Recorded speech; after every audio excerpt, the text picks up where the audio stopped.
Cheers, everybody, and welcome to Sips and Scripts, the podcast that brings together the best of both worlds, cocktails and movies. We'll dive into an all-time favorite film or explore the latest releases, pair it with a delicious cocktail while we share our thoughts, opinions, and some fascinating behind-the-scenes trivia. I am Kirsten Jackson. I'm a blogger and cocktail influencer at lowcountrysocialite.com. I'm Terrell, and I watch movies and TV shows at times. Hey! And I'm Jeff. I was a guest on the last Sips and Scripts, and they basically told me I didn't have a choice, that I was basically held at gunpoint to be the third edition. Yes. Just kidding. More than happy to be here yet again with my Sips and Scripts family. I am now the new edition. Thanks, guys. Yes. Yes, not being held hostage. That's right. Against my own will. No, not at all. Gangsters of movies. Yeah. Well, welcome to the show, everybody. Today we're doing something a little new. We don't have a movie. We have about 60 movies, thanks to Terrell. Yes, exactly. Hey, couldn't stop at 10. It's too good. Definitely gonna be on here by himself because I'm gonna not be here for all 60 of those movies. Yeah, ain't nobody got time for that.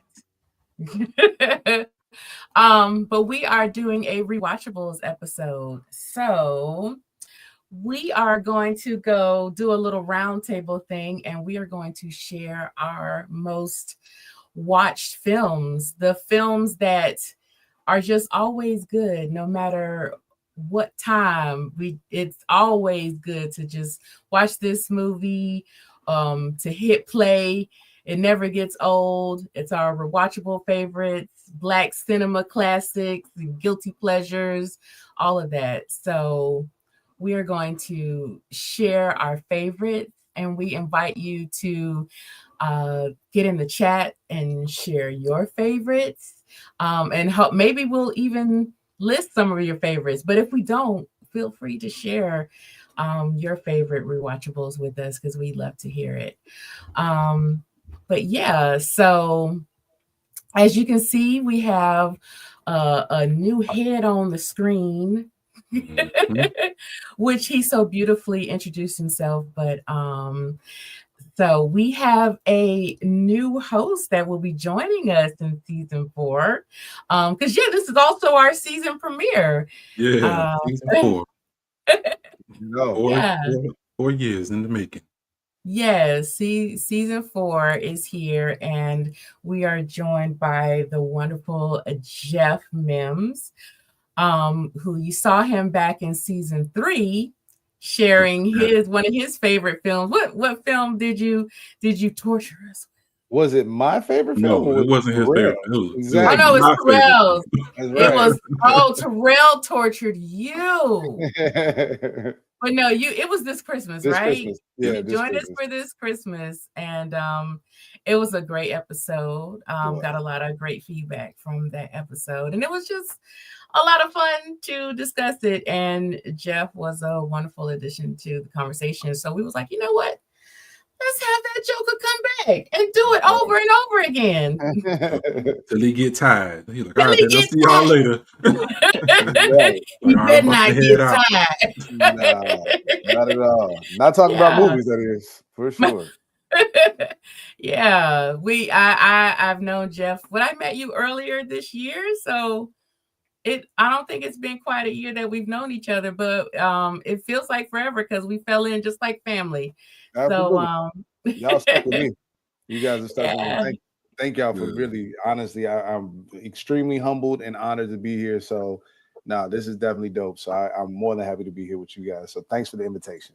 Yeah, absolutely. We are thrilled to have you join us, and we are looking forward to cracking open these movies and kicking them around a little bit and showing them some love too. So, we have to take care of our Black classics.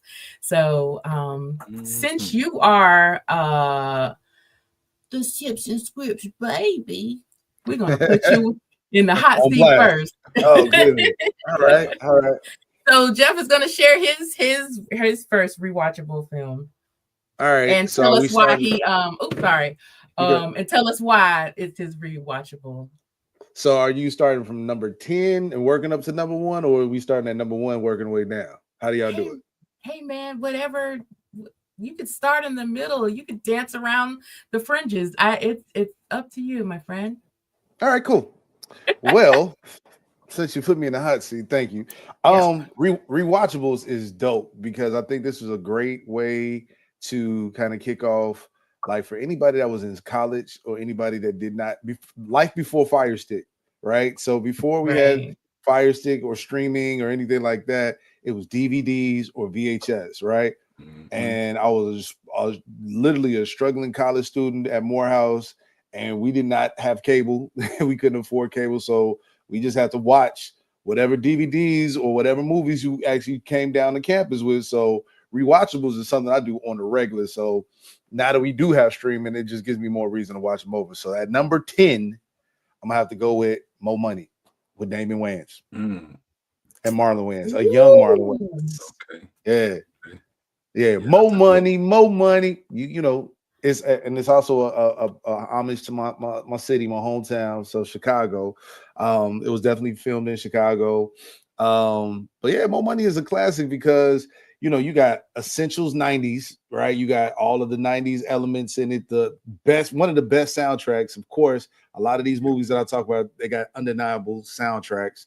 So yeah, and then Stacey Dash. Like, are you serious? Like, Stacey Dash, this is I'm gonna watch my time. This is pre-crazy. Stacey Dash. But I was gonna say. But no, like, Stacey Dash was a vibe in that movie. She was gorgeous. You know what I'm saying? The chemistry. It was a funny movie through and through. And it had a little suspense thrilling and everything. And I just watched a documentary on In Living Color, and come to find out that Mo Money was actually based off of a true story that actually Damon Wayans actually was caught in some crazy credit card fraud or something like that too. Wow. That he was able to beat. Yeah. So I was like, oh, I never knew that. So made me watch it even more. That's nice. Okay. So that's my number 10. We'll kick it over to somebody. I'm gonna kick it over to you. All right. Okay. Miss Jackson, if you're nasty. That's right.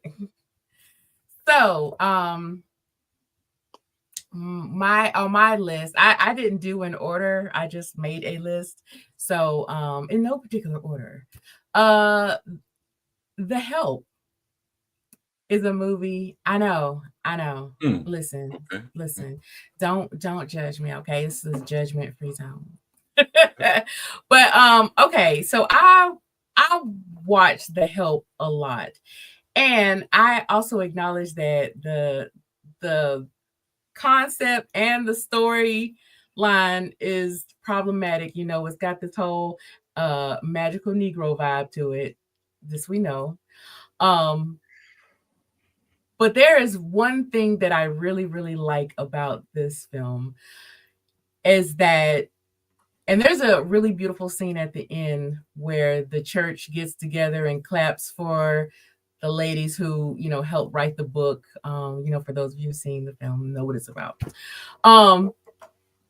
And I love that this film shows that there were very active women in the civil rights movement. Because, and growing up, a lot of our history was whitewashed, but it was also male washed too.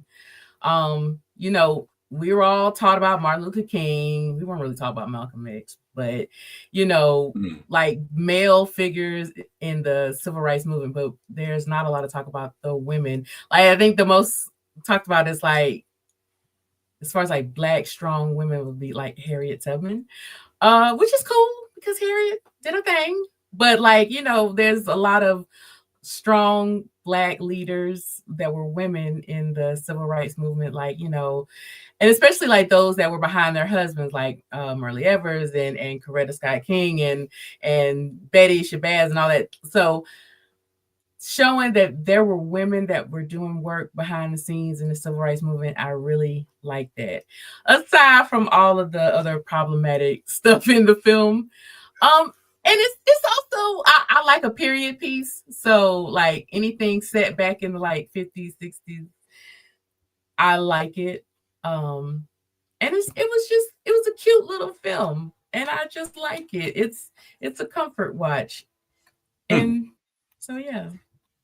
Jim Crow, that's the comfort. That's where you go for your comfort, huh? Yeah. I like, it puts me in my comfort zone of being angry.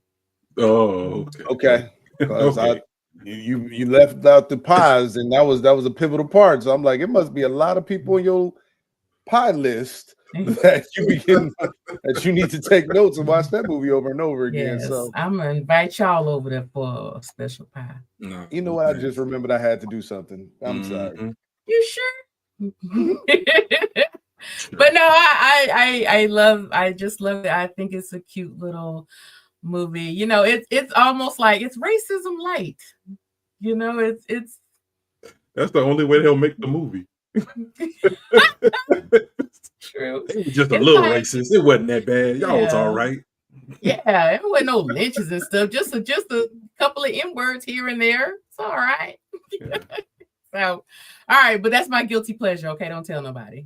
All right, Terrell, you're up. Let's see. All right, so I didn't put my list in order, but I will say which is probably the one that I don't watch as much as I used to, and that would be Drumline with Nick Cannon.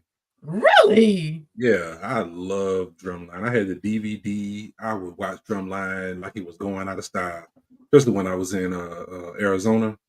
I just kick back, throw Drumline on, watch Nick Cannon do his thing. And you might be the only person who's ever said the words, watch Nick Cannon do his thing. I mean, hey, Nick Cannon, people can say what they want to say about Nick Cannon. He's not the best rapper. He's not the funniest comedian. But he has this, I don't know, this charisma, there's something about him, this aura he has about him that he's likable.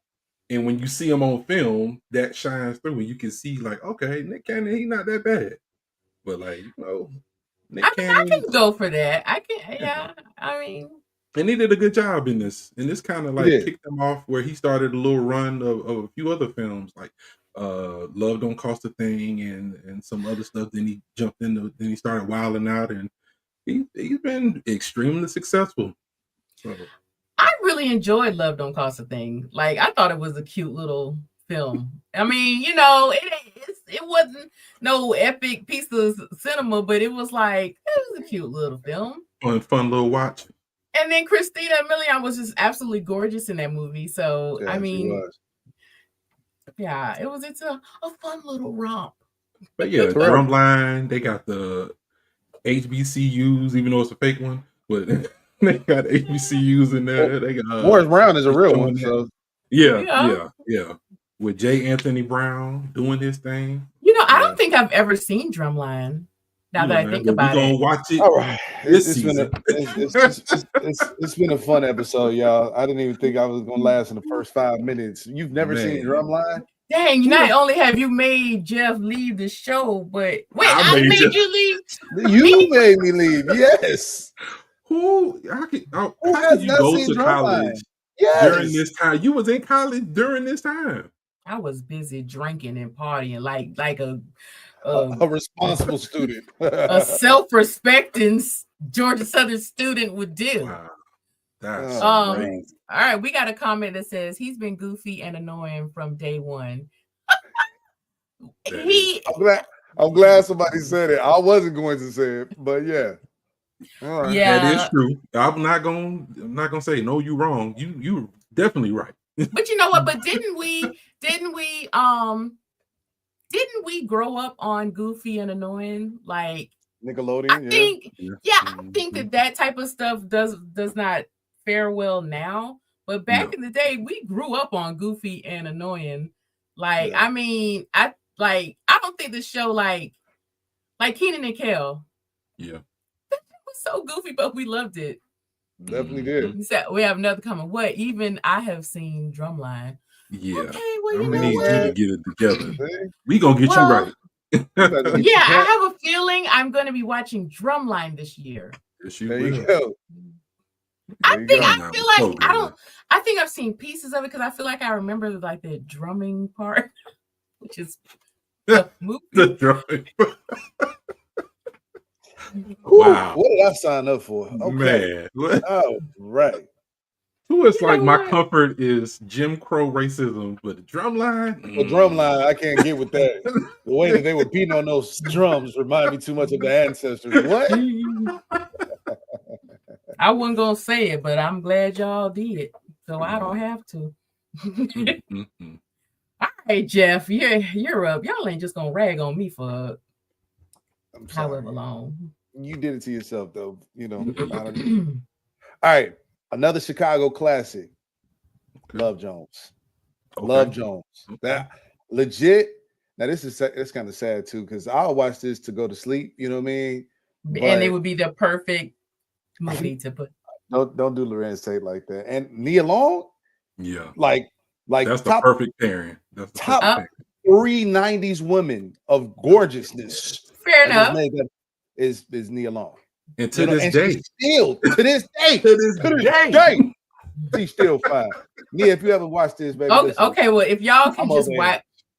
I'm of age. Yeah, we were just talking about your age a few minutes ago. So yeah. Watch your mouth.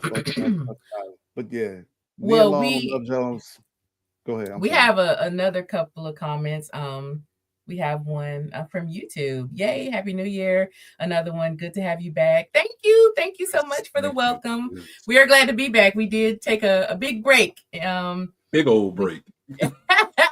Because your Sips and Scrippers. Sips and Scrippers. About to say, Sips and Scrippers, that's a whole nother show. Man, listen, man, our audience was sore. We get some strippers on here. Wow, they really took off. And another comment. Yeah, so we have good to have you back. Thank you. Another comment. Yes, I'm assuming that's for Love Jones. Oh yeah. And yes, another comment till this day. Yeah, no Nia Longhead over here. She is absolutely stunning.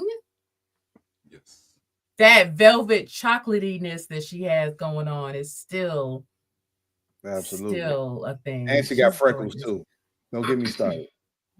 But yeah, Love Jones is my favorite. I don't think I've ever examined her that well to know she had freckles, but go ahead, Jeff, and just finish up with this little stalker thing you got going on. I wear it proudly. You can say it like it's a bad thing. But anyways, Love Jones, yeah, I mean, like you got the nostalgic. So I mean, way before like, you know, these earthy, you know, hippie type, you know, you had the Renaissance man, right? Where he did a little bit of poetry, he played guitar, he did, you know, so, you know, this was kind of like a good little feel-good movie for an artist, if you will. He was an author of a book, and you know, I think it was just a good love story. And then it really kind of showed the ups and downs of relationships. There was good black on black love on screen. I hate to use the word a cult classic because I feel like this was a great representation of what love should look like, especially in the 90s too, right? You know, they did non-traditional dates, like, you know, going to the reggae club. That's a real reggae club, by the way. We're out here in Chicago. It's on the north side. So yeah, it was a dope. And then of course, you know, I saw a lot of my city. So it was like, I want to be like that when I grow up, you know? Just not that real deep, you know? If I played a record for a girl now, I'd probably be like, what are you doing? Just start streaming off of whatever. But Jones, that's me. Well, I think that a nice young lady would appreciate you putting on a record for her. Okay. Nice little tenderoni. Oh God! Got to get a record first. Thank you, Bobby Brown. I will say, I'll say that. Okay, Love Jones. We did Love Jones. What, either last year or the year before, right? Yeah, we did Love Jones. I wouldn't mind So doing it again because I want to I hear think, just perspectives. Because him growing up in Chicago, knowing the actual places that they filmed and all that stuff, I think that would be a different type of take to have on it. yeah, well, Somebody we've who got to, seen the site because I've never been to Chicago, so yeah. We gotta change that. Y'all are both welcome. I got y'all. Tour Well, guide. thank you, Jeff. Jeff will be buying us tickets and paying all expense paid to Chicago. and Kirsten still won't go.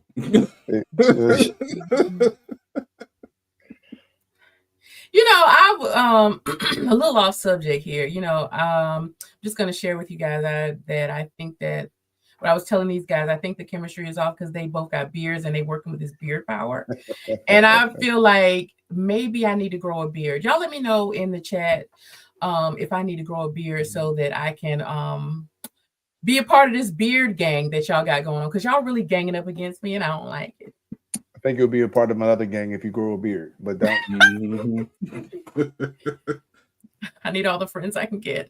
All right, so I got another comment. Yes, we need that kind of that 90s kind of love again.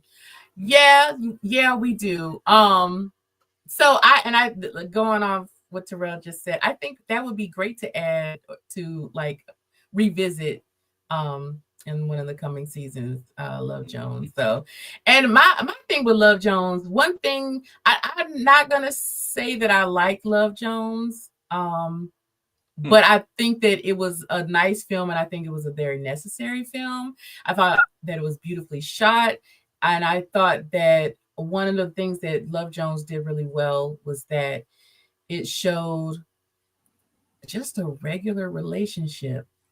Not everything is like something explosive happens and it just breaks you apart. You have to overcome it to come back together because love conquers all. It was just like there were scenes that were long where they were just sitting on the couch. Like it was just, and that's what regular people do in relationships. So, and then they also just break up for dumb stuff, or they like stop talking for dumb reasons, and people come back into their lives, and so I thought it was a very realistic portrayal of just a Black relationship. However, like a movie, I just thought it was kind of boring, and I couldn't tell you the plot. But you know what? Like I've said before, the plot was Black love. That was the plot. No, she actually, you just literally verbatim described the plot. Like everything you just said about how it wasn't explosive, it was absolutely explosive. They got back together, did regular things. It was everything that you just mentioned. That was the plot.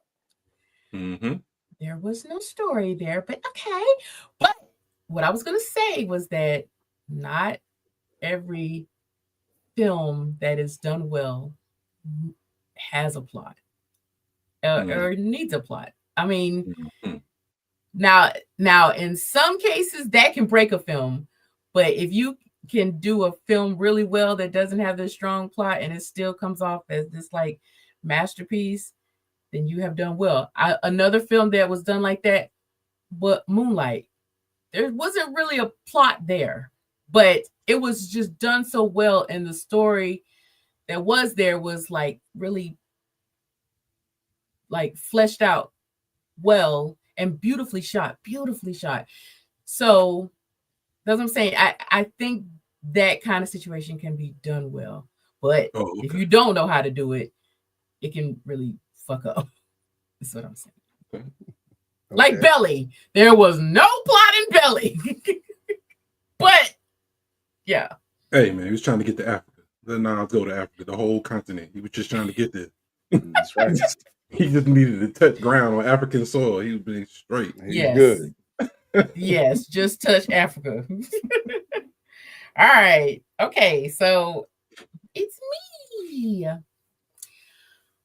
My rewatchable is Sister Act. Not the two, but the one. One, yes. Yeah, okay. Yeah. Dolores. It was good. It was good. I don't know. I don't mean to cut you off, but your list is just it's interesting. Your list is very, very interesting. Just want to let you know that. It's unique. Let her finish, man. Don't be defeated. Go ahead and defend it. And it's a y'all, Dolly movie. It's a godly movie. You go ahead, Kirsten. Well, would y'all like me to log off so y'all can just beard power up, beard gang? I took your side. I was for you. See, I was on your side because I was about to come for you, but I'm gonna slow down. I want you to come for me, Troy, because I know I'm gonna come for you and then your little list. Oh, my list is solid. Oh.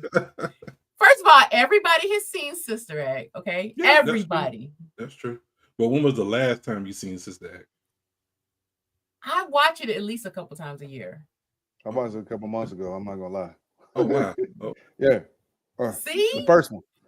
Yes. Wow. Over the second one? Okay, first one or the second? Not over the second one. I will say that I watched both, but you know. The second one was good, but the first, I know, rude. The first one was better.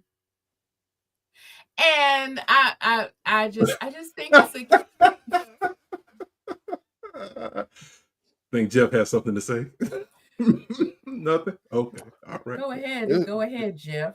No, that was your rewatchable. I just I want you to say it, Jeff. You're right. This is your rewatchable. Go ahead. Tell us why. Tell us why Sister Act is that one for you. See, that was just like dripping with just condescending attitude. I want to hear what Jeff got to say about my rewatchable.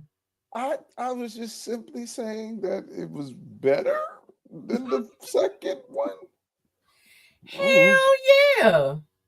Okay. Well, you have one of the best female singers and MCs of all times, Miss Lauryn Hill, that debuted in the second one. And lucky they got her when she was young, because she might not have showed up today.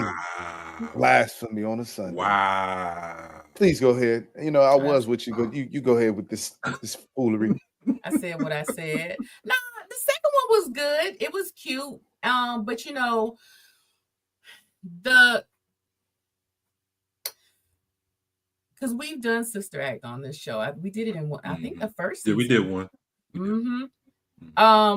But that movie was like magic. It was like capturing lightning in a bottle, because it was something, and I will say that I think it's the reason that movie did well is because it allowed you to see into a place that you don't normally get to see into, like the church and with the nuns and the convents and stuff. And it was like using these new kinds of characters to build a story like that. I feel like it's one of the reasons why movies set inside prisons do well. Movies set inside like just anything that's kind of like a behind the scenes, like behind the curtain, behind the veil kind of thing. So, and it like the magic of these nuns, like it turned into like a Broadway show. Like those nuns were like touring and stuff, singing their little songs. And it was just really cute. And it's just a feel good. And it's also Whoopi Goldberg prime. Like, I don't think Whoopi gets enough credit for like her early acting, like in her like comedy skills. Like she was really great, like Jumpin' Jack Flash and in Ghost. Like she was just a really great, like to me, she was like how Eddie Murphy was in the 90s. She was that in the 80s. Like just okay.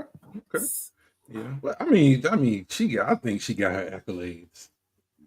Yeah. What she was, because she got an EGOT, right? She has all four of the major awards. She does. But like those classic movies, like they were just kind of like done. And I mean, people don't really talk about them, you know, except for Sister Act. Like people really they still talk about Sister Act. But like a lot of, like when you think of Whoopi Goldberg, you think about Sister Act and you think about Color Purple. But like she did a lot of like good comedy. What is Made in America with Will Smith and Nia Long was in there too. You know, y'all just wanted to get back to Nia Long. That's all it was. It can always go back to Nia Long. It's all roads lead back to Nia Long. You know what? Absolutely. No Nia short me, Nia long me. Oh Lord, have mercy, man! I'm out of here. Y'all just finish up. All right, Terrell, it's Let's on see. you now. All right, let's see. Where we gonna go? I'm just gonna pick one. Uh, I'm going to say Love and Basketball. All right, y'all. Well, It's No, that was the. I gotta pardon me. change my movies. No, Oh, you're right. okay. I was about to say Love and thanks for tuning in. Basketball. I'll see y'all Is, next week. Glad I had a couple on the deck. Go ahead, brother. man, Love and Basketball to me is a movie I can watch at any point, anytime, whichever quarter they're in. I'll join it. If it's on Facts. TBS, I'm there. TNT, I'll watch it. Sign me up. Streaming, we can restart Not it. not Another dope TV. soundtrack. Another dope soundtrack Oh though. yeah, Fair the enough. Fair soundtrack enough. for Love and Basketball is top notch. Terrell, One of the you would watch last it. of the great soundtracks. You would watch it on TBS. I will watch it Throw with commercials, and you know I don't throw watch commercials. throw the Mickey Ficky Ball TBS, that one. Yes, Throw the Mother Loving Ball TBS. that TBS. Yes, I'm Yes. watching it, man.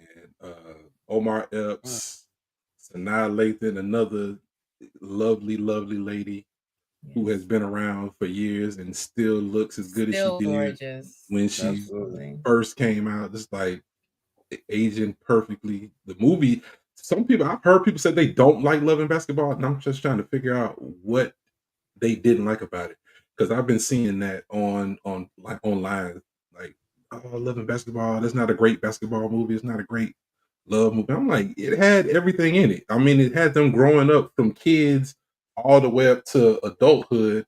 After college, after they got their thing, they went their separate ways, got back together, and the thing that brought them closer together was always basketball. It was always their love for each other and their love for the game. So it was. Solid. I just really liked the story. It really, like, the first quarter, it took you in. And you should see them as kids, and you see how they had they back and forth. And they had a young, what's her name? Kyla Pratt.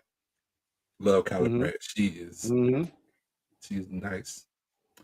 I mean, she's a great actor. She seems like a nice person. I don't know her personally, but she seems like a nice person. It's okay. You can say she fine. She old now.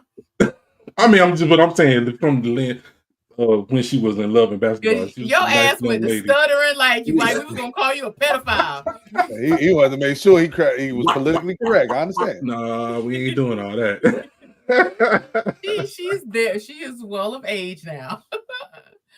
And the thing is, she's not that much older than us. I don't believe. I think she's in her. She's right around. She might be younger than us. I Late don't know. 30s? Yeah, I mean, like her late 30s. Yeah, I Love and Basketball. To me, is another one of those no plot films. But maybe I don't understand what the definition of plot is.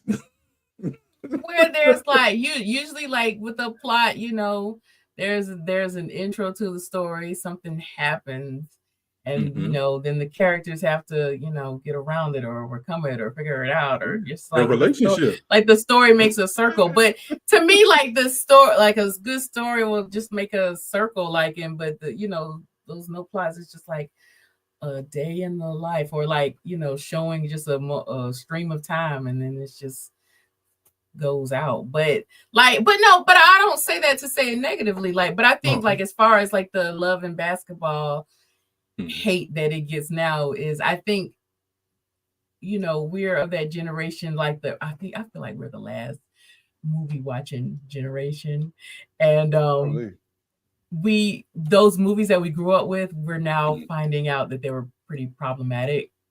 Because Baby Boy is another one that gets a lot of hate now, but we grew up on Baby Boy and watched the hell out of it. And but Love and Basketball, like, I think people talk about how toxic what was Omar Epps' character's name? Quincy, yes. How just terrible he was to, what was her name? Monica? Monica. Yeah. And because people will be like, oh, Love and Basketball is just this perfect love story, and it's like, he was pretty trashy to her, but I mean, he wasn't the best, but No. I believe he tried. I mean, And kids, they were kids, kids fuck yeah, up. It's, exactly. It's young Yeah. love. They grew in love. They grew out of love, went their separate ways, and at the end, they found their way back to each other. yeah, it's real. And people mistreat each other all the time. It doesn't necessarily make them bad people, but things Right. just happen. Now, I mean, if you intentionally mistreat people all the time, then yeah, then your character would come into question. But like it is like a typical teenage love thing. They mistreat each other. Jeff, you got any thoughts? Love and basketball? Actually, Love and Basketball. First of all, I want to remind you, we just came off of Valentine's Day. So the last two love movies that we've mentioned, you've been anti-love. Okay. So I'm gonna need you to feel some more love in your heart. Okay. Me? But yes, yes, ma'am. You Sure, I don't know what you mean. K Dot. I know you might be in your Kendrick Lamar. I know you the other K Dot, but let's get to Miss Jackson, the loving in the air. Love and Basketball is a dope movie for, like you said, a teenage love. And I think that also gets overlooked too, because they were still young adults. But if you notice, like Monica brought stability to Quincy. Quincy was wild. You know what I mean? He was the son of an NBA player. You know what I mean? So his lifestyle was kind of adopted by his pops, in terms of just privilege. And, he had talent, but he was kind of cocky and arrogant. You know what I mean? So he really had like a lot of things that could have really sent him to, left, even more left, I should say, in his life. And Monica grounded him. You know what I'm saying? Yeah. She was the one thing that reminded him of who he was, home, the love of basketball, and she kind of brought balance to his life. So much so that man left his fiance, another fine 90s Tyra Banks. Yes, Lord. You deal what I'm saying? And they lived happily ever after. So, you know what I'm saying? He could have had a new thing, you know what I'm saying? Green eyes, flight stewardess, and all that good stuff. But she grounded him and brought him back home. You know what I mean? And then, of course, you got the cheesy double or nothing. What are we playing for? Your heart. You know, I mean, that was a good balance of a chick flick and a man. Because that's when, like, I'm agreeing with you, Terrell. Like, that's when a guy could rewatch and not have to feel guilty that it's technically a chick film, because it kind of appealed to both men and women. Good movie. You would say Love and Basketball is a chick film? Absolutely. 100%. But it's a good balance. It's a good balance. Yeah. Okay. All right. No man's gonna walk around talking about I'm playing for your heart. There's not one guy movie out here is like, all right, let's play for your heart. No, it's not gonna happen. It sounds a little cheesy. You know what I mean? Like, if you gonna say something, I hate that freaking scene. I hate that scene, man, because like she was like all vulnerable. She was all vulnerable, like, I'll play you for your heart. And he was like, all right, then post up, bitch. And he's like, just and then like and then all dunking on her and stuff. I'm like, dang. But really? He was like, he was fighting his inner emotions. He was like, see, that's the problem. You don't pull this shit before I get married. Like he was like, yo, he was like, look, man, I love you, but you really full of yourself, which is ironic. I would just, I would just be embarrassed if I've like put myself out there. I'm like, I want to play for your heart, and then they start playing street ball with me, like, and I'm all thrown on the pavement and shit. Like, it was just like so aggressive. I was like, dang, he really trying hard not to give up his heart. I mean, it looks like you're serious. I'm gonna go on in the house. Really, I'm gonna go. Right. I'm way out of my league here. Sorry about that. I didn't realize you. Yeah, I didn't realize you was that serious about keeping your heart. Okay, so all right. Well, I think that was a good time for a cocktail. And since we are doing rewatchables, we're also going to do redrinkables. No, what is that you came up with, Jeff? It was like re-rinsables.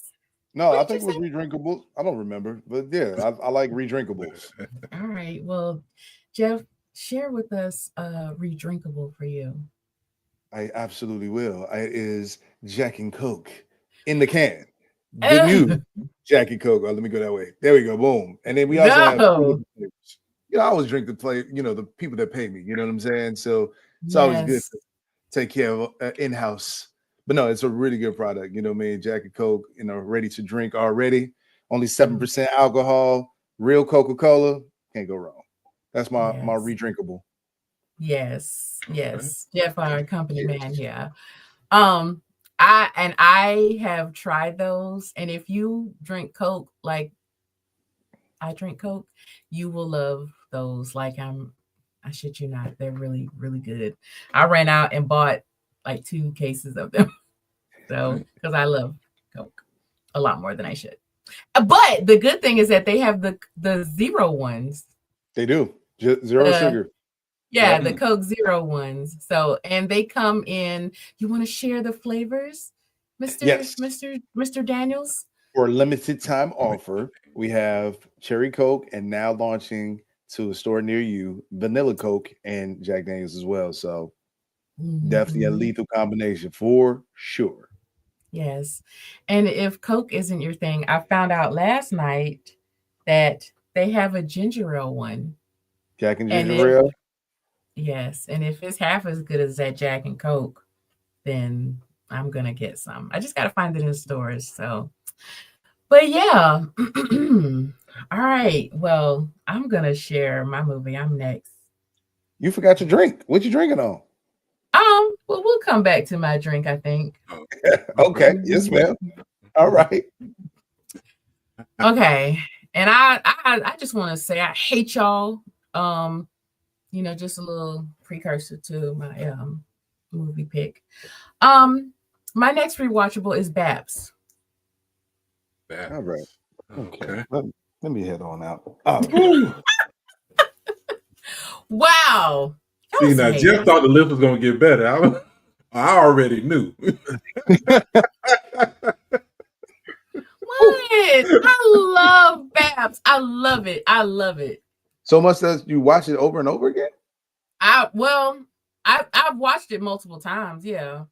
I'm sorry to hear that. I am so sorry to hear that. Go right ahead. I'm sorry. Go right. First of all, I love Babs. I think that, and Jeff, you and I talked about this when we talked about the new Keke Palmer film. Like, there are very, very, very few comedies that are led by Black women. I agree. Okay. Keke Palmer's new movie is one, and Girls Trip. This may be another. Can y'all name any more? That was comedies led by Black women. Beauty Shop with Queen Latifah. Okay. Beauty Shop. Okay. Yeah. More like it's very, very few. You have to dig. Yeah. It's few and far in between. I agree. What Little? And yeah, Little. Yeah, Little. Regina King. It's like, and it's like it's also a buddy comedy, like two friends, like, and I also just feel like it is a love letter to ghetto girls. And I love ghetto girls. I feel like yes, I feel like I feel like they just deserve the world, because the world looks at them like, you don't deserve this and you don't deserve that because you don't, subscribe to like, the King's language and just, but I feel like it's just a love letter to them. Like, these girls, they went after their dreams and they got them. They got even more than they even dreamed of. Yeah. And I just think it's a beautiful, to me, it's like a Black ghetto fairy tale. Like, I just love it. And I just love seeing those girls grow and like flourish and become, millionaires. Like millionaires, and just like just grow into these like beautiful Black women. And then they also still, even at the end when they were all polished and stuff, they still had that little tinge of ghetto-ness, like, yeah, I'm not letting go of who I am inside. And I just love that for them. Fairy tales don't happen, but I feel like that was just a fairy tale, just a little beautiful love letter to ghetto girls. Well, That you can Ratchet fairy have the tale dreams. Yes. You can and achieve all your dreams. that 90s hair, all that glue. Mm, Yes, because booyah! yeah, that hair was out there. Definitely. And we don't talk about like, because after Babs, Halle Berry went on to become like this serious, Oscar winning actress. But her physical comedy in that movie, like the scene with the bidet where she's like splashing all over the place and like she's running around that mansion, like she was doing some physical comedy that we didn't Yeah. get from her after that. Yeah. And Natalie Desselle, she was Rest in like, peace. yes, Yeah, rest rest in in peace. peace. Yes. She Definitely. was one of the first plus size baddies, She and was I very don't think gorgeous. she is Very gorgeous. gorgeous. And like, I don't think she like got the love that she deserved. She didn't get her flowers, and I'm giving them to her now because she was gorgeous, and like they let her. And then the thing is, one thing I do like about that film, like usually, with the big girl sidekick, they're just there for the laughs. They're just there to like support the main, but it really felt like equal playing ground with those two characters because she was the big girl, but she was also the one that had the little love interest story with the guy that took advantage of her and all that. Oh yeah. But it just felt very equal and not supporting character type of stuff or background character to prop up the star. So, but anyway, I just love that film. All right. I hear you. Okay. Very, very well said. I'll give you that one. I'll give you that one. Thank you so much. All right, well, Let's see. Oh, it's my turn again. yeah, so Sure. it's on you. It's on you, T-Rex. All right. Let's see. I'm going to go with my blue-eyed pick. All right. And that would be Back to the Future Part 1, Part 2, and Part 3. Okay, now I was with you. I gotta put my hands down, bro. 3 was a little corny. Oh, it was. But it rounds it out. Okay. But it rounds it out. Like once you watch 1 and 2, you're like, I might as well finish it off with 3. Okay. But yeah, Back to the Future, 80s classic, DeLoreans, time travel, everything that you wanted to see when you was a little kid, just growing up. Like, oh man, if I could go back in time, what would I do? How would it be going to the future, seeing how that is? But then, yeah, when they went back to the Wild Wild West, I was like, y'all doing some things. Yeah. But it's part of the trilogy, so you gotta like finish it up because it don't end. Matter of fact, the second one it ends with telling you, hey, part 3, we need y'all to get there. So it's like, man, I love Michael J. Fox. He was great. Great Marty McFly. And what was his name? Doc Brown. He was like the wild eye scientist. Mm-hmm. It's just like, man, it was just it's a fun movie. Anytime, even my kids ask, they want to see it. They're like, "Oh, we're gonna watch Back to the Future. We're gonna watch Back to," and they weren't even close to being born when that movie came out. So that just shows that it holds up and it stands the test of time because it's just not only holding up. Films. Did you see how much stuff was really spot on in the 80s in the second movie that they predicted that we now have like in 2025?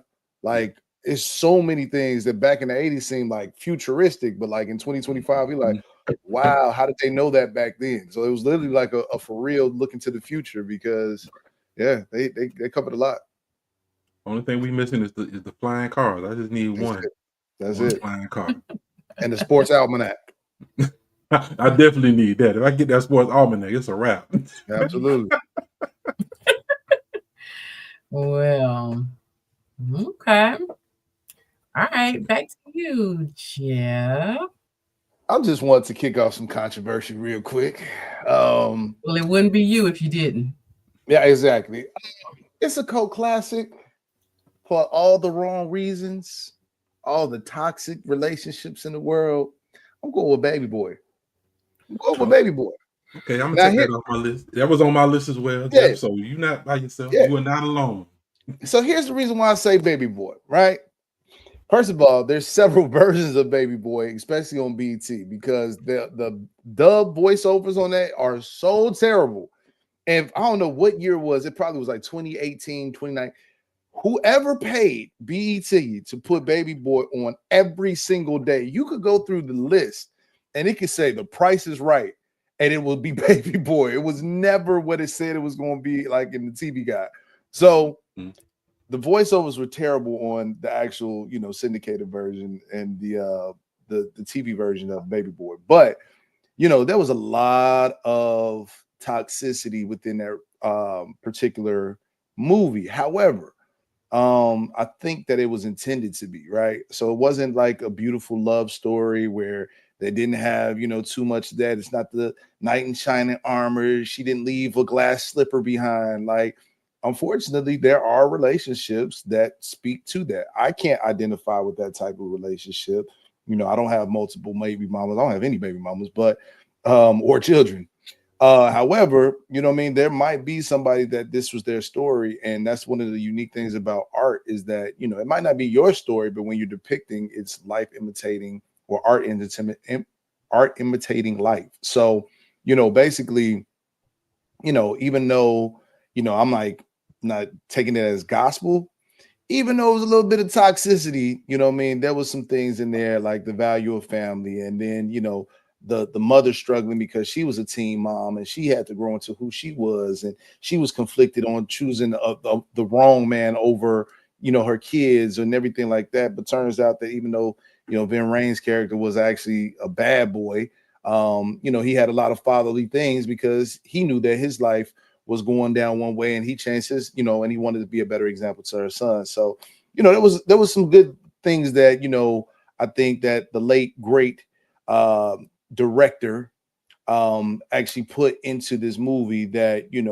John Singleton definitely was one of those people that was like, hey, I'm going to make in your face, disrupt the harmony and make you think some things. So it was thought provoking, but there's definitely a lot of quotables in that particular movie, especially Ratchet and all of the above. But it's one of those movies that if it's on, you're gonna watch it, even if you're in disgust. It's a rewatchable. That's my take. That's my take. Baby Boy is definitely a dope movie. I think I had that DVD. I even had the soundtrack. I mean, it was real West Coast. Very much so. It was LA all day, but it was I really love Baby Boy. I know a lot of people like, oh, Baby Boy was crazy, it was stupid, it's on all the time. Which I mean, I see why it would be on all the time on BET because BET needs programming. Yeah. They're like, they black, put it on there. Let's put on Baby Boy. They'll be all right. It fits. I mean, they got rid of most of their original content, so I mean, you gotta put something on. So Baby Boy being on, but Baby Boy was on a lot. It was on every day, a bro. lot. It was on every day. After that man quit trying to sell you that stuff in the morning, that holy water, the holy water. Yep. Baby Boy was in full effect. In Spanish. Yvette, linda. It was crazy. First of all, I would watch the shit out of that. All right. Well, Baby Boy, I don't have anything bad to say about Baby Boy. See, y'all was getting ready for it. I know y'all was bracing yourself. I can see y'all backing up in the chair, bracing yourself. You genuinely confused me. I'm perplexed. You have nothing to say about Baby Boy. Everything else, the plot wasn't enough for me. Baby Boy, that's all right.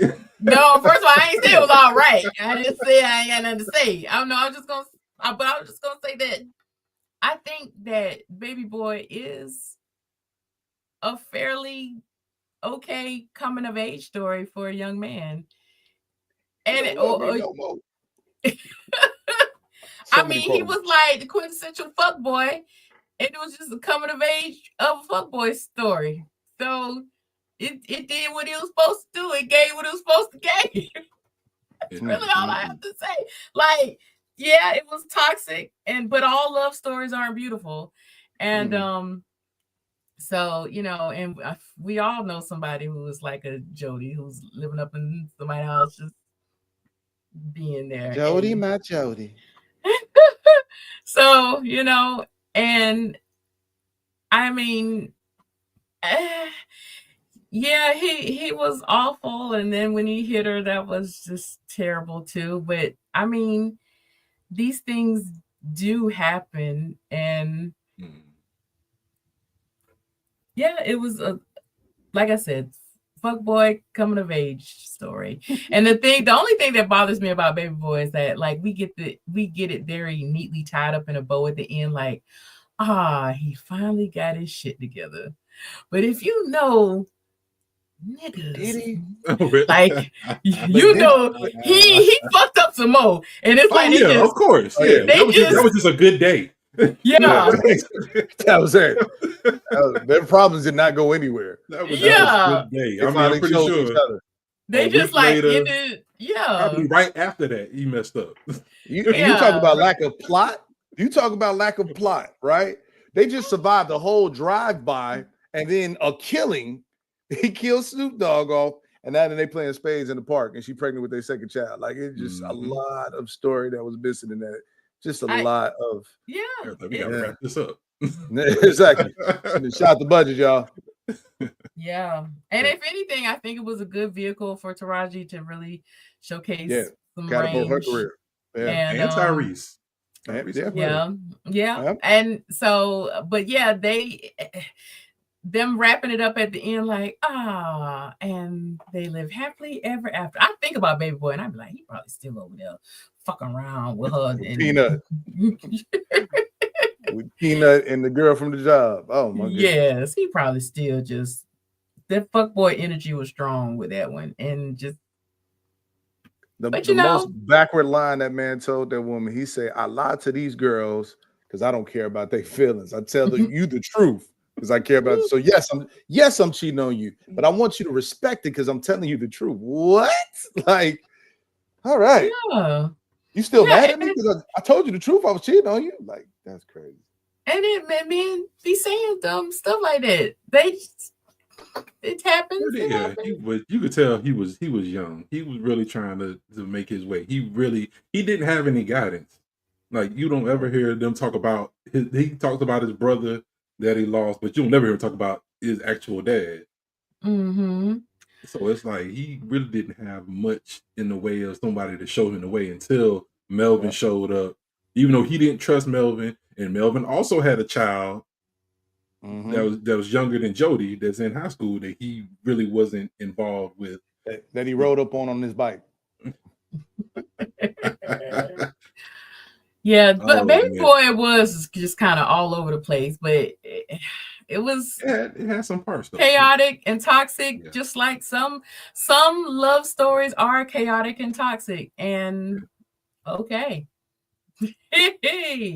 All right. Well, I'm scared to give one of my next films because y'all just we need it.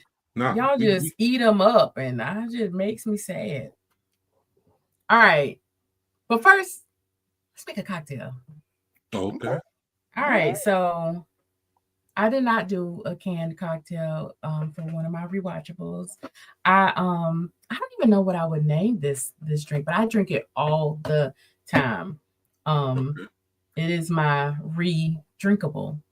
And it is basically a passion fruit elderflower spritz, maybe you call it.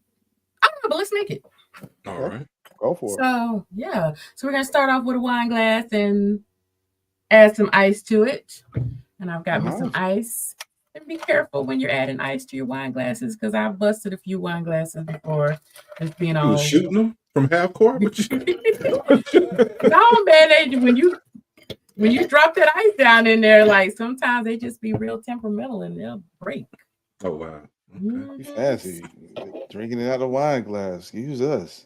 Yes. Well, tis the spritzer.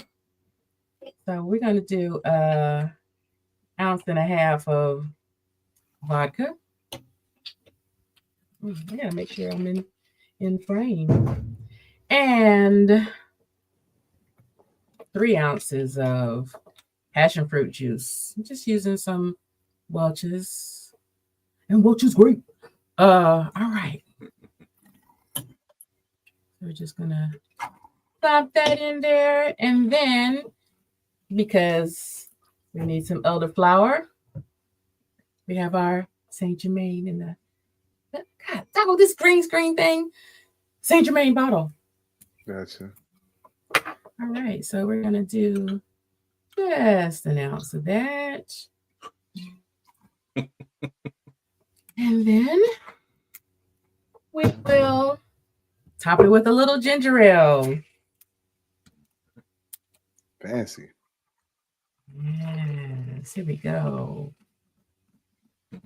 Got a comment that asks where my drink is. I believe they're saving the best for last. Oh!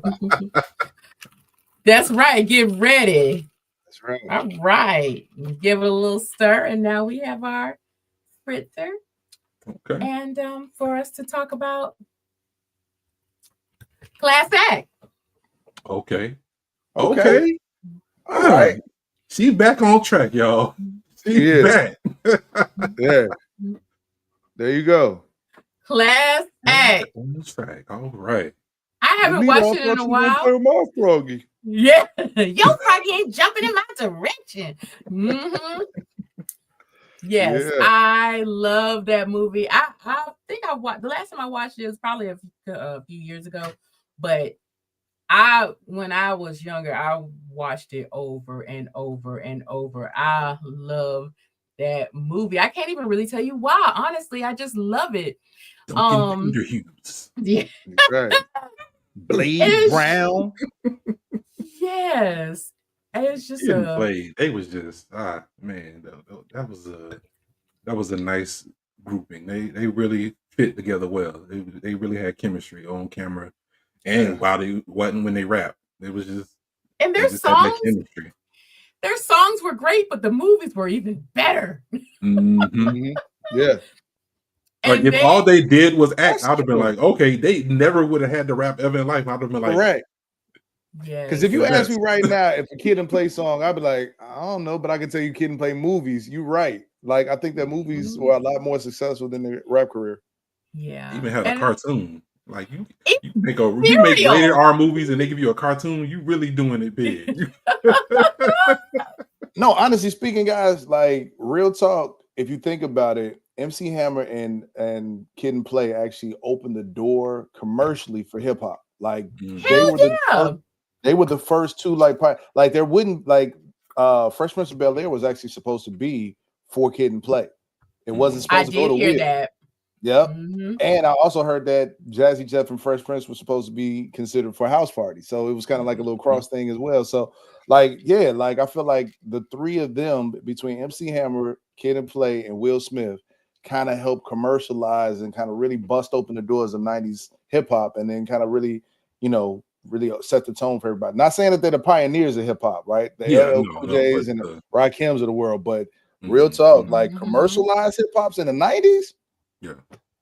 Absolutely. And they, are from that era when they were really starting to like take pop stars and package them in a way they could be delivered to everybody. Because like you said, it was an R-rated movie, but they had Saturday morning cartoon and breakfast cereal. Like it was a time. What a time to be alive. Yeah, absolutely. Absolutely. But Class Act, I do think, if I can say anything about Class Act as far as like just the characters in it, I think it was a beautiful portrayal of what can be done when you give somebody a chance. Because the Blade Brown character, everybody saw him as a thug, and he was like thrown into this advanced placement class and he struggled a little bit, but then he flourished, and it was just really cool to see how, you know, what somebody can do if they're just given a chance. And you know, when you are one way all of your life, like I mean, people get chances all of the time, but there are certain people that are like one way all of their life, and that's how people see them. They don't get opportunities a lot because people look at them as one way. But like the way you know, he was thrown into that class, you know, a little identity switch up, mix up. People were forced to see him in a different light, and it kind of allowed him to grow. And I just think that's great, and maybe that's why I love it. I don't know. I tend to love movies where the main characters are one way in the beginning, and then by the end of the movie, they're totally different people. And that might be why I love Babs so much, because they're like totally different at the end. And so yeah, I love Class Act. Good movie. Good choice. Good choice. Yeah. Thank you. Finally. Yes. Finally. Yes. Exactly. Finally. That's what I said. Shut up. All right, Jeff. No, I think Terrell. Terrell, it's on you. All right. Let's see. Oh boy. I'm going to have to go with Above the Rim. Probably one of my favorite basketball movies of all time. Just because the basketball, it was so pure, so organic. It looked like they really knew how to play basketball. Like Dwayne Martin could really, he could hoop. Dwayne Martin can actually play basketball. If you look at Love and Basketball, Omar Epps was terrible playing basketball in that. I was like, you made it to the NBA? But Sanaa was great. It was so funny how that was. Like, Sanaa looked like an authentic basketball player. Omar looked like he was. That's because he trained. You want me to put the ball where? In the hoop. This where it go? Where it go? I was like, oh, okay. But yeah, man. Above the Rim, Tupac, Dwayne Martin, Marlon Wayans. I mean, the cast to me is top notch. I love the basketball in it. I love the story in it. I mean, young kid has all the talent, doesn't have much guidance. Then you got Leon coming in. He's his life is not going the way he wants it to go, and he's kind of struggling. He's working this security job at his old high school, and the coach is like, "Hey, I want you to take over me when I leave." And it's like, I don't know. It's the story about it that I love. The basketball is good as well, but it's like the story of this kid. Like he could go either way. He could have went the way Marlon Wayans went. He could have went the way Birdie went, or he could have gone to Georgetown like he did. I mean, it was so many different paths he could have taken. And luckily, Leon was there to help guide him along that path, and also help his mother out. Because I mean, did he? Moms do what they can with boys, but boys will be boys. Yeah, and I mean, it's not simple. It's not easy raising a son. Yeah, and I mean, just being a single mom. Even if I was a single father with a daughter, I'd be like, this is hard. I mean, because I got 2 kids now, and it's not easy. So being a single mother raising kids is tough, and she was able to she got them as far as she could with what she knew how to do, and luckily somebody was able to come in, step in, and be that father figure for him that he needed, and was able to keep him on the right path so he would be able to do something with his life. I mean, going to Georgetown, that's great. After I saw it, I was like, man, I want to go to Georgetown. I didn't, but it was still something I aspired to do. I was like, that's inspirational. Yeah, that this kid, he could, because like, I mean, getting involved, I mean, it's easy to fall into that trap where you just get involved with the wrong crowd, with the wrong group, and then your life is over just like that. One wrong move, your life is over. You accidentally hurt somebody, kill somebody, and just like that, all the dreams you had, hopes you had, gone out the window. You end up just another statistic. Just somebody who went to Rikers, who could have been something. Yeah. Yeah. I agree. I think Above the Rim excellent cast, excellent soundtrack. Oh my God, Oh that yeah, SWV, I love that soundtrack. I still crazy. listen to it to this day. Yes. Man, Pain, um, that's one of my favorite Tupac songs. Man, yeah, it's great. And that was like quintessential 90s soundtrack. Like, gosh, the 90s had some great soundtracks. You know, we don't get that anymore. What a time to be alive. I can't say it enough. Exactly. Because yeah, now soundtracks now are just like if you can find a soundtrack, but it's basically like musical scores. So but yeah, I think, you know, we did Above the Rim too. And I shared my thoughts about the plot, but you know, I think the biggest takeaway when we did it for me was like how watching it again with my modern eyes, I'm like, shit, Tupac was not the villain in this damn movie. Hell, he was the hero. He was Tupac was the hero. He was the hero. We gotta take a look at your moral compass at He things in killed life. Flip. He killed Flip just because Flip was talking. In broad daylight. Okay, he killed Flip with you know, razors hey, in his mouth. things happen. And, okay, Things happen.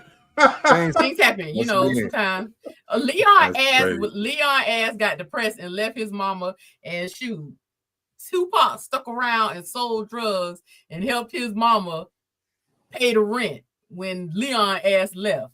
So listen, Man. and I, you know, also, you Shep know, was going through some things. He His mental health was not the best. He was, but you and know, he went we through think it for a long time. he Just to did. bounce around like that for years and years and years after your friend died. Yes, he was It's definitely crazy. unchecked mental health and that he needed to see about. For sure. But like, you know, we look at drugs differently now. In the 90s, you know, we was just fresh up out the DARE program. Say no to drugs. And even though kiddies, if you're listening, you shouldn't be. But if you're listening, still say no to drugs. However, you know, people getting rich off of drugs now. So however.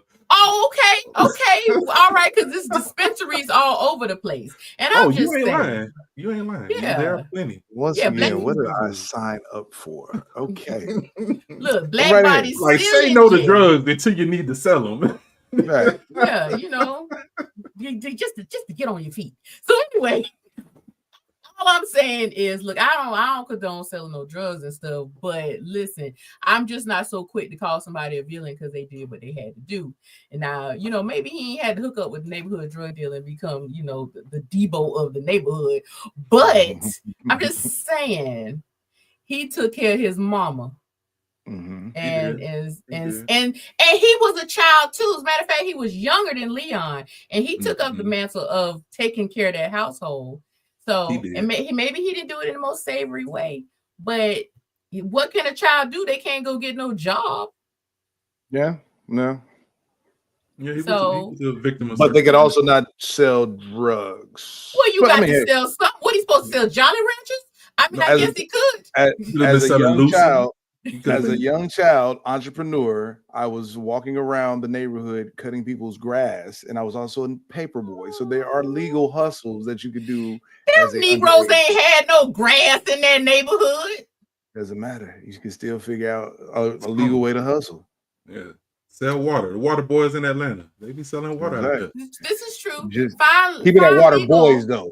Because grown men selling bottles of water, I have a problem. When you're 40 years old and you still trying to sell water, I don't trust it because I'm like, why is this sealed, not sealed up? Go ahead. I'm sorry. I went on the rant. Oh God, what did you buy? It's just like, okay. It's like the bucket boys. It's like you see bucket boys and then they turn to bucket men. Like, why are you still beating on this bucket, bro, for a couple dollars in between sapping? I just don't like it. I don't like it. That's not ambition. Sips and Scripts, you know, we don't have anything negative to say about bucket men. If you want to drum on a bucket at your big age right now, hey, that's fine. Yeah, because then you'll end up on the list with Terrell of Drumline, and he'll get nostalgia, and then he thinks that, oh wow, Bucket Boys reminds me of my favorite movie. Yeah, just film it. Film a couple of dollars. Send it to Terrell, care of Sips and Scripts at such and such Texas. Right. Just film it. And say hello to Dr. Lee for me. Wow. All right. Who is next? I think it's on me, but Terrell, you didn't have your drink, brother. So drink. Oh, yeah. All right. Let me see. Well, I don't drink like that. So I went to the corner, not the I guess I went to the liquor store. Yeah, it was the liquor store. And I picked up some Jack Daniels. Tennessee honey lemonade. All Yeah. right. If y'all can see Are that. you gonna try it on film for us? No, this is just for y'all to see. I brought it. Y'all told me to bring it. Y'all didn't tell me I had to actually drink it. Y'all, I just want to say Terrell lied on his resume to be on this podcast. No, Yeah, I drink brought it all to the time. Yeah, let me. I'm trying because I like 7% alcohol. lemonade. Okay. All right, let's see. Is it cold, T-Rex? Yeah, I had put it in the. Oh man, quick aside. I had bought some wine as well for Valentine's Day, and I was like, let me throw it in the freezer real quick. So I throw it in the freezer, and I forgot about it. And then I told my son to go get it real quick, and he was like, "Oh, it exploded." Oh, how So romantic! yeah, exploding wine. Hey, that's a party starter. What kind of wine did you buy? It was Stella Rose, something like that. Oh yeah, that should have freeze quick. Yeah, watermelon flavored. Actually, it was pretty good. Frozen. It was still frozen. It still had a little taste to it. So you were able to drink it? No, it was frozen, but the stuff that kind of like was still the remnants of it was pretty good. The remnants was all right. I give it. Terrell, that is the saddest story I've ever heard. How was your Jack Daniels drink? Let's just. Well, you're still drinking it, so I guess it's all right. Yeah, it's not bad. Hey, there you go. Kudos to Jack Daniels. They do all right by me.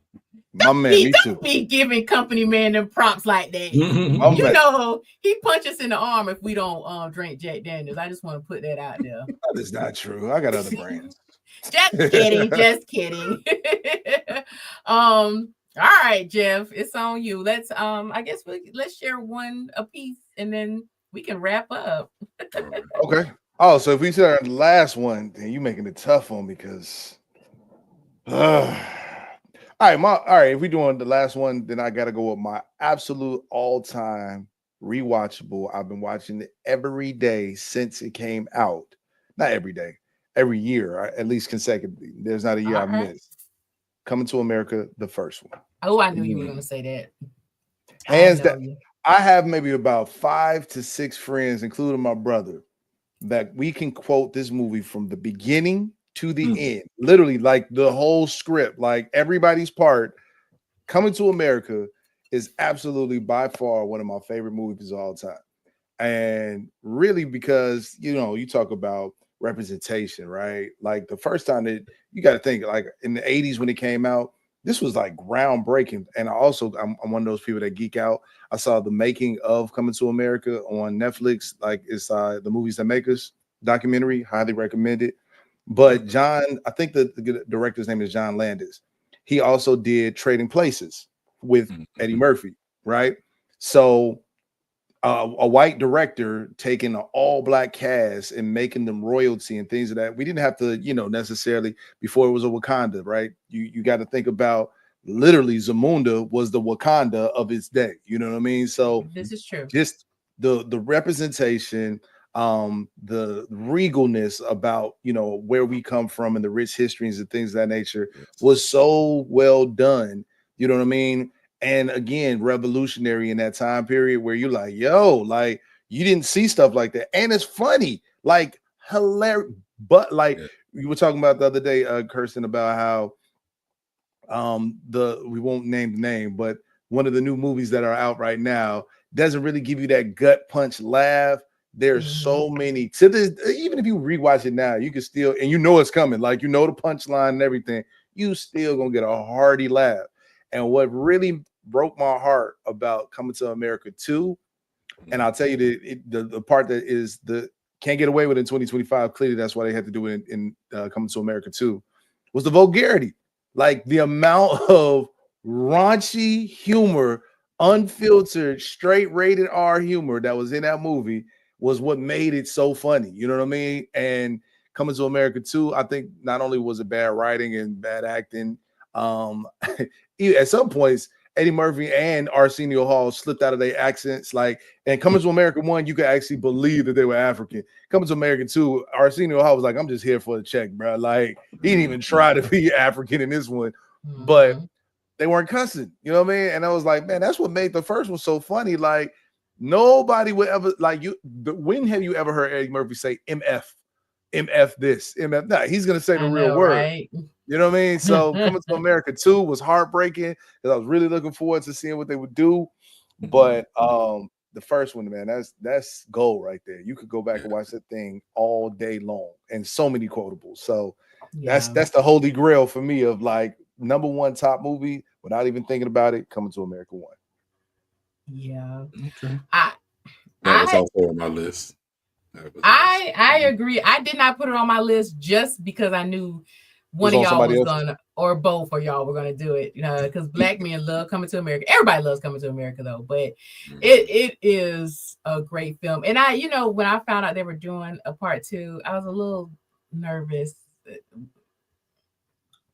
necessarily, but because that movie, it's one of those, you know, like I said before, like catching lightning in a bottle. Like it was, the cast was great, the writing was great, the story was great, like the comedy, like there is no line in that film that is supposed to be delivered like in a comedic way that you don't laugh at. Like every joke is funny. Every joke is funny. And you just can't do that again. And like the only good thing that I can say about Coming to America 2, or Coming to America, how that clever wordplay, was that all the cameos were great. It was great to see everybody again. And that's pretty much it. Oh, and the one that played Lisa, what's her name? Something Hadley. She looked incredible. You were like, I was like, damn, did 30 years pass? She looked amazing in Coming to America 2. Like Sherry Hadley. Yes. Yeah. She looked incredible. And fun fact, tie-in. I'm sorry, random knowledge. Did you know that Sherry Hadley and Kid from Kid and Play, Play from Kid and Play were married? I didn't realize they were married. I think I heard that. And they divorced. They weren't married very long, right? They weren't married long, but they were married. Yeah. Yep. Lisa from Coming to America and Play. They were married. Oh, wait. Yes, I did know that. Yeah. Okay. Well, yeah, she looked incredible in part 2. And like, but yeah, Coming to America is just a great film. It's wonderful. And you know, usually like with comedic films, like the plot will be lacking because it's just like, you know, a vehicle for some laughs. But like even the plot is good. It's just good. And it was like a fairy tale too. Yeah, it was. It was a black fairy tale. I love black fairy tales. But yeah, you know what? Or did you have anything to say about Coming to America, Gerald? It's definitely a classic. Any chance I get, I'll watch it. If it's on, I'll watch it. Yeah. It feels good to watch a movie like that. It gives you all the feels. Like you watch it, you just feel happy. Like, okay, I'm watching this. This is classic. It is Eddie Murphy at his best, Arsenio Hall at his best, John Amos at his best. Even Samuel L. Jackson, even though he was in there for a hot little second, when he was there, it's great. He was Samuel Jackson, and he was Samuel Jacksoning all over that scene, because that is the Samuel Jackson that we know and love and have loved for 40 years. That's right. That's right. Yeah. Well, Jeff, give us another one. Another one off your list. We'll do in that way too. We'll both give 2. We'll all give 2, and then we'll close out. All right. A Low Down Dirty Shame. Okay. That is Oh, that's number 3 on my list. Bad Boys 1 was also number 2 on my list, but Coming to America. But Low Down Dirty Shame is one I'm gonna close out on because I feel like this film doesn't really get as much credit as it deserves. You got a young, beautiful. I kind of feel weird saying this because it's gonna sound crazy coming out loud, but I didn't know this until later in life. But you got a very young Sally Richardson, gorgeous. Until you talk about hasn't aged. If you see Sally Richardson now, gorgeous. But I found out she's my cousin. It's kind of messed up my entire childhood. But because all through the 90s, I was in love, smitten by this woman. But how did you find that out? My cousin's wife, who's also my cousin, right? So basically, my blood cousin, is married to his wife, and now she's my cousin, quote unquote, in love or in law, right? That's her cousin. So basically, on my cousin's wife's side, that's how we're related. So we're not technically blood related. So I guess that's my my excuse and my past, I should say. But man, Sally Richardson in that movie was gorgeous. Now, despite all the trauma and everything like that, you have a young, very talented, sassy Jada Pinkett as well. Yeah. Right. Oh, don't get Terrell started because he hates Jada Pinkett. I don't hate Jada Pinkett. She was really good in Low Down Dirty Shame. That's why I said you got to get past where she is now, talking about early. You know what I mean? And she held that movie together. Like, you know what I mean? Like, if you take out Sally Richardson and you take out Jada Pinkett, you pretty much gonna have a pretty boring, you know what I mean, movie. Because not to take away from anything from Keenan Ivory Wayans, like he killed that role for sure. He was very smooth, very Shaftish, if you will, before Shaft with Samuel L. Jackson. But you needed that chemistry. And Charles S. Dutton, Rock, he carried that movie too.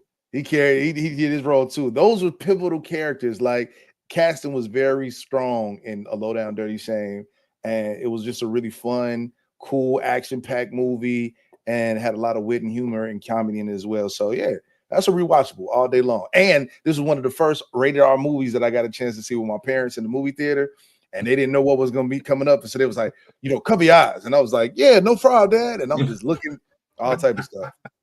So I could see little Jeffy Pooh covering his eyes. Absolutely. All the nudity part. Yep. Oh Lord. Well, I've never seen it before, so. All right. And thank you for having me on today. Jeez. I'm sorry. What's going on? Like, what? You just not have a good childhood at all. The thing is, we had a similar childhood. I literally few houses down. Why haven't you seen these movies? That's crazy. I'm sorry. I'm disappointed. Now I have an interesting question to help end the show now too, because now it's going to test, how in a black culture we got a black card. Now I'm really curious to see like top 5 super, like favorite black movies that everybody has seen. I want to know if you've actually seen them, but you go ahead. I didn't want to cut it. I just had that idea right now. We'll do that on another show. That's fine. I'm gonna be ready. That's fine. You can't go and watch them all. Exactly. I'm not going to tell you the movies. I'm not going to tell you. I'm just going to quiz you and see if you actually know them and if you've actually seen them. And then we're going to let the people in the chat decide if you get your black card revoked.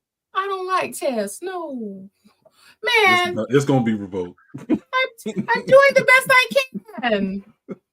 Fine. All right. My last 2. This is my first one, Waiting to Exhale. Also on my list. Yeah.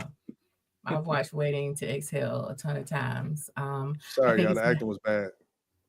What? It was very bad.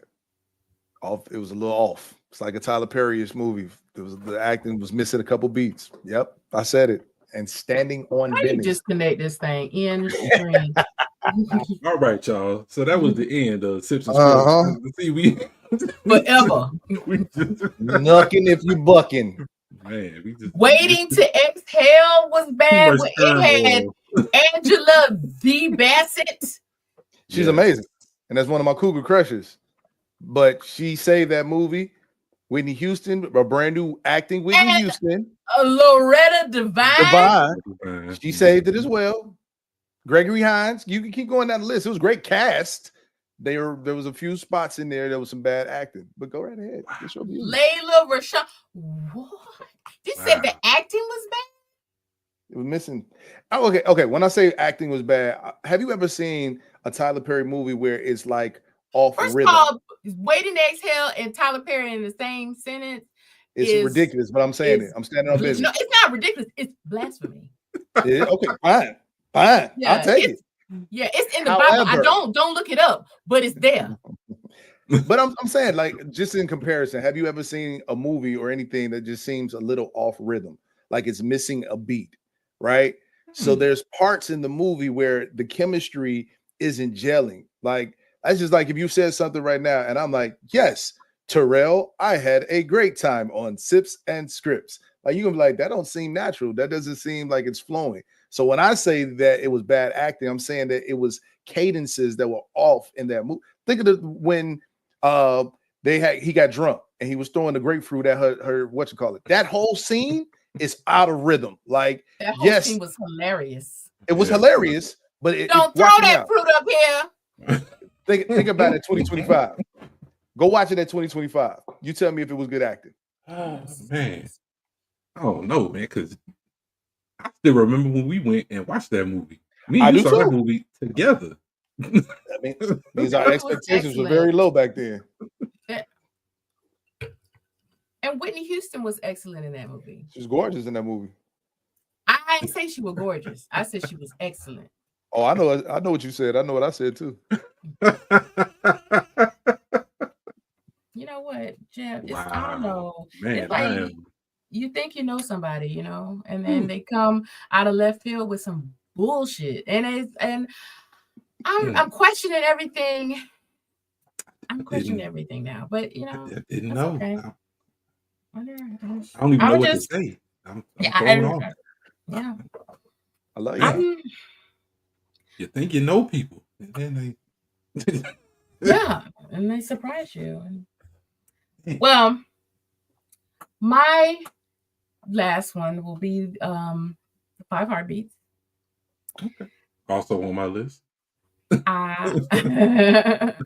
Excellent movie. You know, this I feel like I think it's funny when somebody puts something out there and it fools everybody. Everybody I know thought that group was real.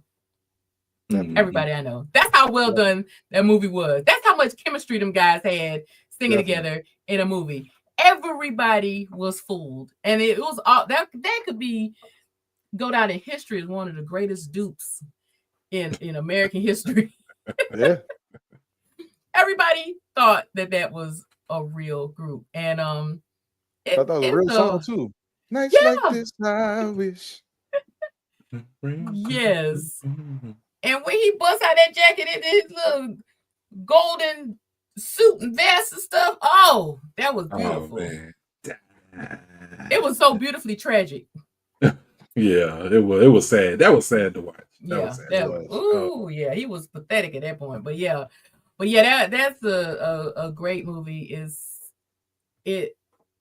such a fun. It's fun to sing the songs, and it's a good time. It's a good time. So, and I don't even really have much to say about it, but that it's a good time. It's a good time to watch it. Yeah. So, all right, Terrell, you want to share your last two? Sure. Okay. All right. So I'm going to go with The Wood. I really love The Wood. I could watch that movie anytime. Like, I think I was on, where would I go? I think I went to Vegas last year and it was on TV. And I was like, Instead of watching it on TV, I went to Paramount Plus and then just started watching it because I was like, oh, it's actually on TV. Let me go turn around and watch this right now. Like, just on vacation. I wasn't even doing that, just chilling. And it was like, I'm going to watch The Wood. The Wood to me is like, it's this classic, this coming of age. You see this young man move like a fish out of water, moving from North Carolina to Los Angeles. And it's like, that's culture shock within itself. Like, if you from the Carolinas or in anywhere in the South and you go to the West Coast, you be like, okay, this is not what I'm used to whatsoever. It's real fast paced, real busy, because country is laid back, kind of slowed down. But when you pick up the pace, it's like, whoa, okay, it's like a different world. So just seeing him, and then he was able to, get a group of friends, and they really took him under their wing and really looked out, and they formed this close, tight knit bond. And just to see how they went from kids and in the young adults, and then to one of them getting married, and kind of not having cold feet, but just having just one, sometimes you just want that, get the little fun out of the way, and then but he was acting stupid. But but just to see how he, like, him and his friends go back to their times in high school, and then to now that he's about to get married, just reliving those classic days. It was good to see. I just love that movie. Like, the soundtrack is bomb, of course, and the acting is great. I loved everybody in that film. It was just it's my go-to. Like, I think I was about to, I watched it. I think I watched it this year. I think I watched it in January. So it's like, it's a movie I really like. If it's on, I'm gonna watch it. If I'm on Paramount Plus and I ain't got nothing else to watch, I'm gonna watch it, just because I just really love that movie. I can go for that. Definitely. And my last one, I'm glad Jeff did not take it, because he said it and I was like, oh, but then he left it for me. So I knew it was nothing but God. uh, and that would be Bad Boys. First one. Okay. I love Bad Boys. Anybody who knows, Yes, you do. knows that, like, if anybody is like, oh, no matter what's going on, if Bad Boys is on, that's what I'm watching. I don't care. Had the DVD, lost the DVD, bought the DVD again, found the other DVD, so now I got 2 copies of the DVD, and I watch them. If it comes on TV, I'm watching it. I think I have a bootleg of it. I'm watching Bad Boys. Bad Boys was a great film. Yeah. Did we just become best friends? Chemistry. Oh, I think so. Yeah, I think so. Oh, I love a budding bromance. That is so wonderful. Yeah, Bad Boys. The chemistry between Martin Lawrence and Will Smith is like, even to the most recent one. I mean, they still have that chemistry from back in 1994 all the way to the last one came out in 2024. Yeah, it's like decades of chemistry, and it's like, even though they don't put them out as often as I think they should. Yeah. I mean, it's like, that's the thing that could have been like a Mission Impossible. They could have been on. It could have been like a Fast and the Furious franchise. Could have been 10 films deep.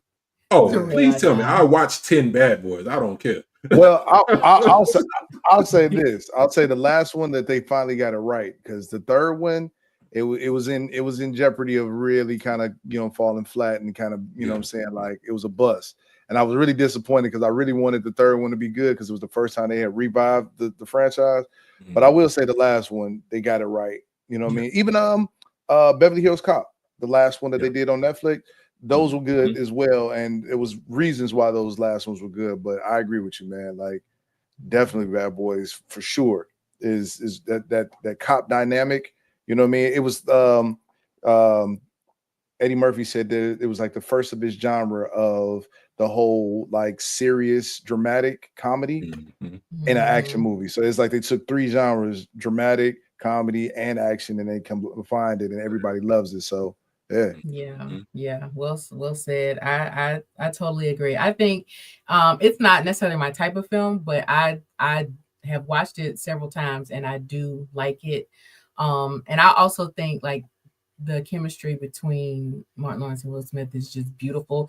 And I think that it's wonderful to have a pair that does something early in their careers, and then their careers go off in different directions, but they can still come back together and still make beautiful chemistry together, and multiple times. Like, it's like checking in with an old friend, and it's crazy how that, I think, and we just talked about it. I think there are buddy films where people have done that, but I think like Eddie Murphy and Arsenio Hall could do it.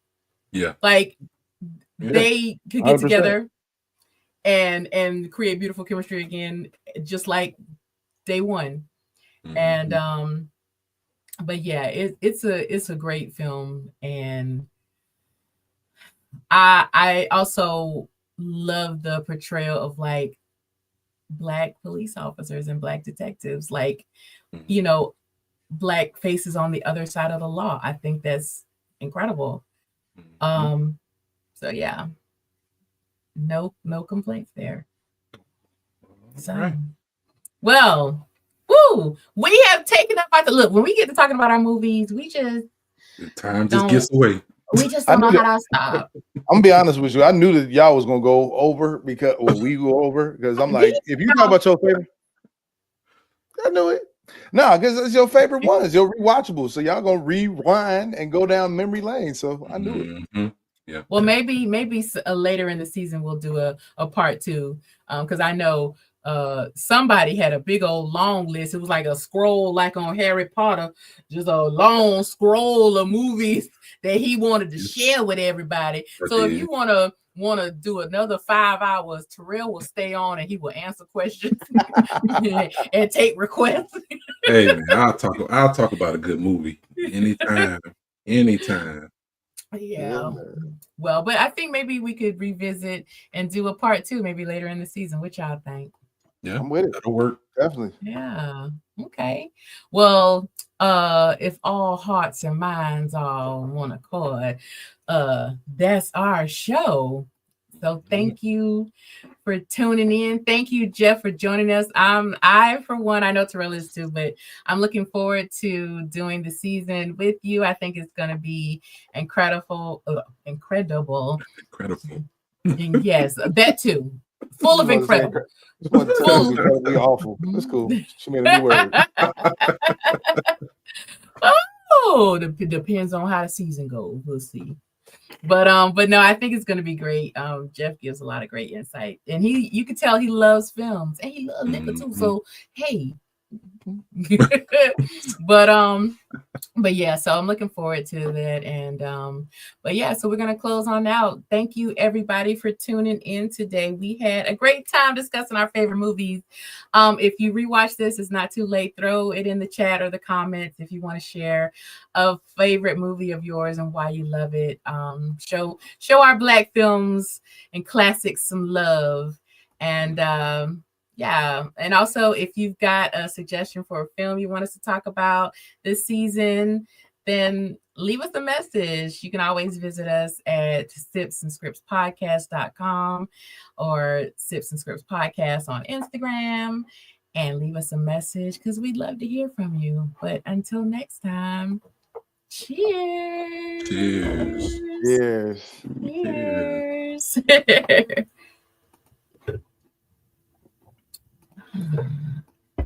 Boom.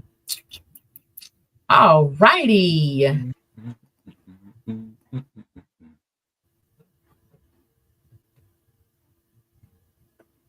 Did you stop it?